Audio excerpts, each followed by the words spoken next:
When people talk about who they expect to see in the NBA Finals, the usual teams that people talk about are the Warriors, the Brooklyn Nets, the Suns, the Lakers, and maybe a few other teams, but one team that is rarely mentioned or brought up in this conversation is the Utah Jazz. The Utah Jazz have been a very good team for the past couple of seasons, but for whatever reason, it doesn't ever seem like they get the credit that they deserve. So in today's video, we'll be talking about the Utah Jazz, we'll be talking about the players that they have, and why they might just be title favorites this season. Let's get right into it. If you've not already, please make sure to like this video and subscribe to my channel. I'm uploading videos every single week and your support really does go a long way. But anyways, getting into things, the Utah Jazz have consistently been one of the best regular season teams in the entire NBA, and last season they finished with the #1 seed in the Western Conference. Unfortunately, this regular season success hasn't really led to playoff success, and it seems like no matter how high of a seed that the Jazz have, NBA fans really don't expect them to do much come playoff time. I might be slightly biased because the Jazz are my hometown team. I was born and raised in Utah, so I definitely pay a little bit more attention to the Jazz than a regular NBA fan does, but I truly believe that this season and possibly the next couple seasons, the Jazz will be legitimate title contenders, and I honestly don't believe that they will have the same playoff struggles and same playoff disappointment that they have had in past seasons.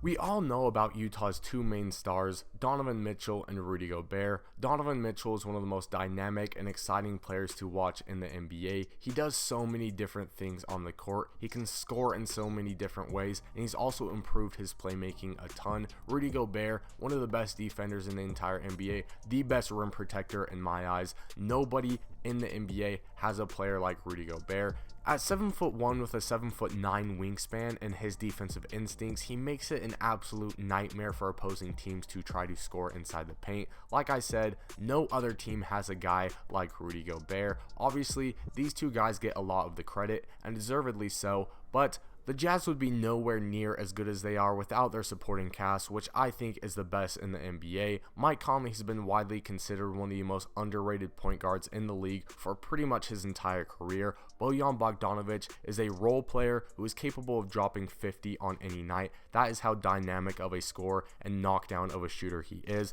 They also have Jordan Clarkson, reigning 6th man of the year, another guy who can light it up. Joe Ingles, a veteran guy, another guy who can hit from outside, one of the most underrated passers in the NBA in my opinion, a guy who is now coming off their bench who adds a ton of value to that second unit, and they have so many other guys as well. Like I said, I think that their supporting cast is the best in the NBA, and I think that it's a big reason for their success and will continue to be a key to their success in the future.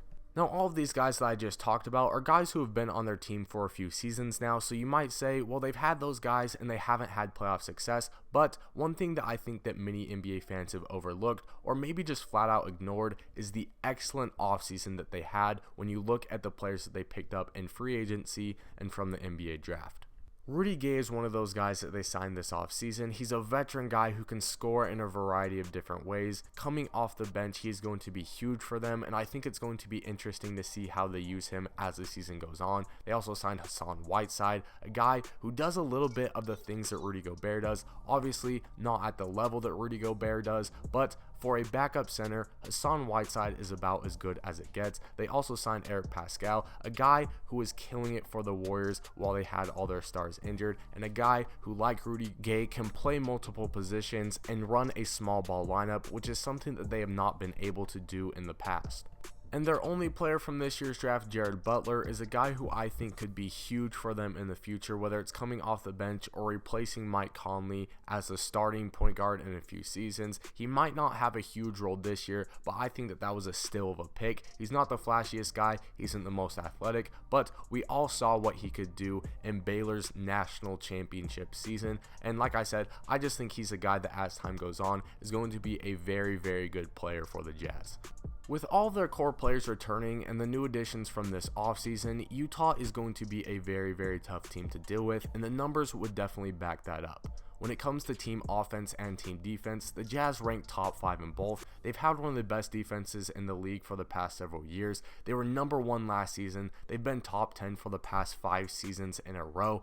And this well-roundedness and efficiency on both ends of the floor is something that is going to benefit the Jazz big time come playoffs. The Jazz were already really well-rounded and had some great depth, and the numbers will back that up. But with their even better depth this season, with their chemistry continuing to grow, and with their stars getting even better day after day, I think that the Jazz are a legitimate title contender this season. They won't catch headlines. The Golden State Warriors, the Lakers, the Nets, teams that I mentioned before are going to be the favorites no matter what. No matter how good the Jazz finish, they were the 1 seed last season and still were not the favorites. But I think that this Jazz team is different from Jazz teams in the past. I think that this team has an opportunity to make a deep playoff run, and for the reasons that I've stated before, they have multiple guys who can lead the team in scoring.